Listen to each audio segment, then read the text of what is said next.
A black woman intern, greeted a deaf visitor in sign language, unaware that the CEO was watching every move of her in that marble lobby where corporate hypocrisy shone brighter than the waxed floor. The receptionist, dressed to perfection, tilted her head with irritation, masking cruelty under a professional smile.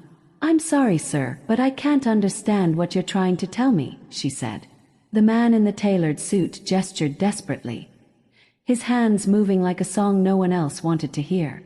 His shoulders sank lower with every second of exclusion. For him, this was not new. Silence wasn't the absence of sound. It was the presence of rejection. If you believe kindness can change lives in ways power never could, then subscribe now, because this story will show you how courage shatters cruelty. From across the lobby, Jasmine Williams, 24, balanced a tray of overpriced coffees ordered by executives who barely remembered her name. 3 months as an intern at Reynolds Corporation had already exposed her to the company's polished hypocrisy. Fake smiles, shallow courtesy, and zero patience for anything that disrupted their pristine image. Yet when she saw that man dismissed as a problem, something in her heart refused to stay silent. Without hesitation, she set the tray aside and stepped forward. Her hands rose gracefully. "Hello, sir, can I help you?" she signed, her movements fluid and precise. For the first time that morning, the man's face lit up. Relief poured through his gestures. "Thank you. I thought no one here would understand me." Conversations hushed, footsteps froze, and every head turned toward the unexpected sight of an intern breaking the rules of corporate indifference. Jasmine's calm presence became a beacon in the sterile marble lobby. What she didn't realize was that Lawrence Reynolds, the CEO himself, had stepped out of the executive elevator and was watching with a gaze sharpened by years of reading people. But Jasmine wasn't the only one under his eye. Across the room, Victoria Sterling, a marketing supervisor notorious for her insecurity, narrowed her gaze like a predator spotting prey. Victoria's heels echoed sharply as she strode forward. "Well, well, what a touching scene," she said, her voice slicing through the silence like a blade. "Our little intern thinks she's an interpreter now. How adorable." Sarcasm dripped from every word, designed to humiliate.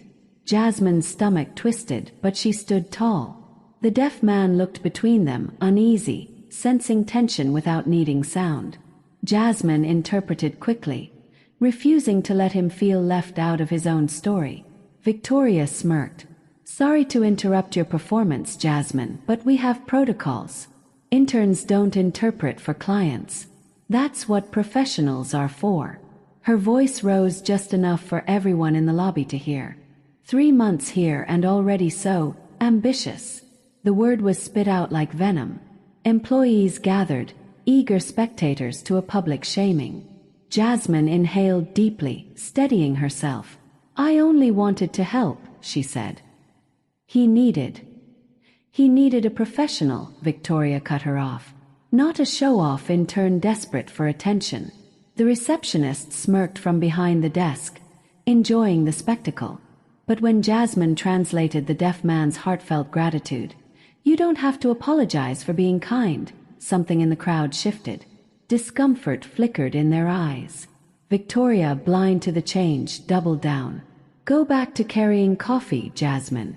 Your intentions don't matter here." The young intern's eyes hardened. She turned back to the man, her hands dancing with practiced grace. "Sir, it was an honor to help you. I hope you find what you're looking for here." The man responded with rapid, elegant gestures. Jasmine laughed warmly, translating aloud. "He says he rarely meets anyone who signs so naturally, and that he has a meeting with the CEO about an accessibility project." Gasps rippled through the lobby. Victoria froze, realizing too late that this was no ordinary visitor. "Don't worry," Victoria sneered. "Mr. Reynolds will assign a proper interpreter." "Actually," a deep voice rang out from the elevators, commanding silence, "I believe I've already found the perfect one." Lawrence Reynolds stepped forward, his presence magnetic. The room shifted with him. "Jasmine, join me and Mr. Martinez in my office. You seem to be exactly who we need." Then his gaze sliced through Victoria. And Victoria, see me in an hour. We need to discuss leadership.